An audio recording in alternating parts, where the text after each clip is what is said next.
Well, again, that's my fault. I dropped my mic earlier, so I messed up my little earpiece. So I'm using this one this morning. So it is good to have a couple other people in the room today, too. Chad and Judy, all the way from, well, it's going to be from continent over there. So Chad and Judy, you want to stand up and wave to everybody? And Judy, come on. They're in for a few months, and so getting ready to go back on the field. And I know this is, I didn't tell them about this. Is Rhett, is he sleeping? Is he trying to sleep? So I won't mess with him, but we have a new little baby right over there in the audience over there. So I'm sure they don't want them to just, getting around too much with all the sickness going around, but I'm glad to have Rhett and the baby here today. And so it is Christmas service, our family service. And so if you expected a full message today, you're wrong, because I have all the kids in the room. Is that okay? Yeah, right. And so you'll actually get a good restaurant table this morning. Before we leave, it won't even be noon, so you get to eat before noon today. And so today I want to tell one of the stories I like at Christmas. It's one of my favorite stories. Before we get going, though, since we have all the kids in the audience, I'm going to ask that all the kids start making their way down if you would like to. If the kids would like to come down and sit, and if their parents want to come sit with them, that's fine too if they're young. So I got the chair just because I want to be comfortable as I tell this story. I don't have any pictures. I don't have any of that kind of stuff this morning because they're actually going to help me as one of my, two of my sons are coming too. Okay, three of my sons are coming. That's fine. It's going to be great. So come on, guys. Come on. All the kids can come. I'm not going to scare anybody. You can sit on the platform too. You don't have to sit on the ground. You can sit on the platform. Okay, all right. It's going good. All right, you can spread out over here, though. Spread out over here. If you, like I said, if you were one of those people that Travis said that you sort of identify as a child, if you'd like to come, there's a few of you I could put. Tim's coming. That's what I figured. I mean, I was thinking Tim in my head, so he just went ahead and showed up. And but anybody else? Yeah, come on in, guys. Y'all doing great. So I have one of my favorite stories. As some of y'all have probably heard this before, but it's okay. That's what I'm saying. It's one of my favorite stories. We tell the story of Jesus all the time, and that never gets old to me either. But this is a story. Can y'all hear me? Now y'all gonna have to help me this morning. Is that okay? Are y'all looking at me? Now they're looking at me. So y'all gonna help me do a couple of sound effects. Is that okay? How many of you can say thud? You'll get that in a minute. But every time I say he hit the window, you're going to say, can you say it with a little oomph? No, let's do it all together. He hit the window. All right, here we go. It's going to be a good one. All right, here we go. I feel it. So, a lot of times we as people, we don't understand how the Savior of the world could come as a baby in the manger. He was God, and he came to be a baby. Have you ever thought about that? So in 1965, a popular guy that you may know, how many of you were born in 1965?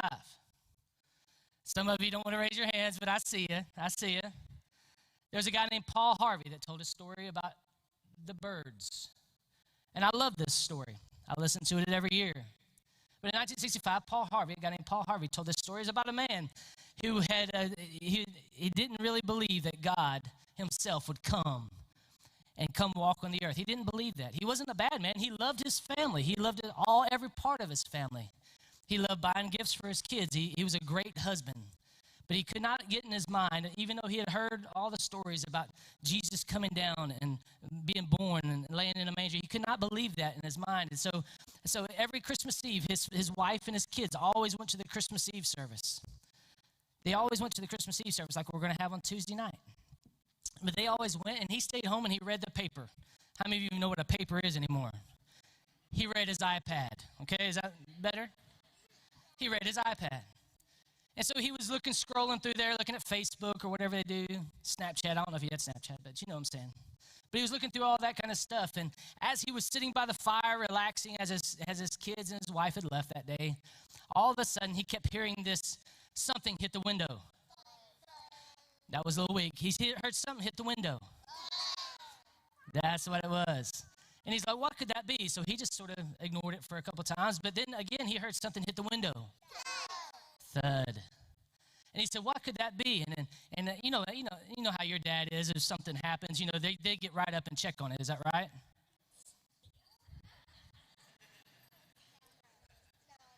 Not unless it was actually going to break the window. But it didn't. It just kept hitting the window, so it went thud. So it hit the window and it went. So he said, what could this be? Because he couldn't read his iPad or read the paper or whatever he was doing. And so he thought, man, what could that be? And so he got up and he said, I'm going to go out and see what it is. And so he got up out of his chair and he walked over and he opened the door. And as he opened the door, he saw a little baby bird that it was warm inside the house, and the baby bird was snowing outside, and it was cold. And so how many of you like it if it'd be snowing right now? It's not. It's going to be 70 on Christmas. So just imagine with me that it was cold and it was snowing. And so the baby bird was just trying to get warm. And so it kept flying, and it kept trying to get into the warmth of the house, and it kept hitting the window. Oh, come on now. You got to be with me here. It kept hitting the window. Thud. And so he said, man, I would like to try to help this bird. But every time he went outside, the baby bird flew off. And he thought, well, maybe the baby bird went somewhere else. And so he came back and he sat down and started reading his iPad again. And all of a sudden, something hit the window. Something hit the window again. He thought, man, what? And something hit the window. I just like doing it now. And so he said, what could that be again? Is it that baby bird? And so he went out again with urgency this time. He said, I'm going to help this baby bird. I'm going to help this baby bird. And so he went outside, and every time that he got out to help the baby bird would bury himself into the bushes and hide from him. And he wouldn't let him help him. And he said, man, I want to help this bird, but I can't help this bird. So he went back and sat down again. He got comfortable again. Can you see your dad in the chair like this? Feet propped up. And all of a sudden, something hit the window. And he said, this time I'm going to go do it. And so he got up again. He said, I'm going to get this bird. And so he went out there, and this time he was frustrated because he's already gotten up 3 times to try to help this bird. And he opened the door, and he tried to help this bird, try to get into the warmth of the house and where he was at. And the bird kept going down, burying himself in the snow and in the thorns and the bushes and everything, trying to get away from this big man that was coming outside the house. And all of a sudden he said, you crazy bird, I'm just trying to help you. Just trying to help you. He said, I wish I was a bird. That way I could just talk to him and say, I'm just trying to help you. I'm just trying to get you out of the danger that you're in, and I'm just trying to get you into the warmth of the house. I'm just trying to get you inside to help you and protect you and keep you warm. And he said, I wish I was a bird. And at that very moment, the church bells rang. There we go, ding, ding. You can do it. Come on. Ding dong, that's right. Here we go.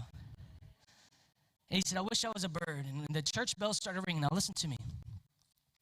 And when the church bells ring, all that time, the man understood the story of Christmas.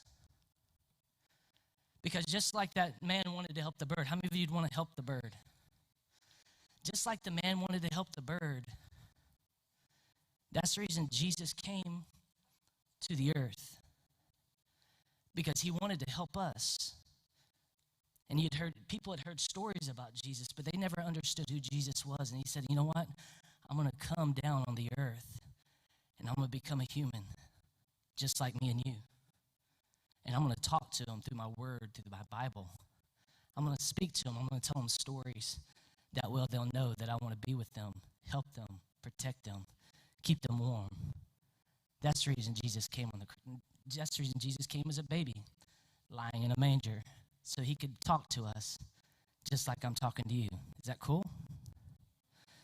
So they came home, and so he realized at that one moment that God came down to the earth, just like he wanted to help the bird. He came down at that one moment so he could help us. He could speak our language, talk to us, and let us know that he loves us. Is that a cool story?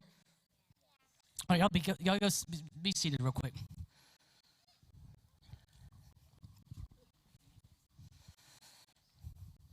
They did great. Yeah, they did great. So let me talk to everyone in the audience today.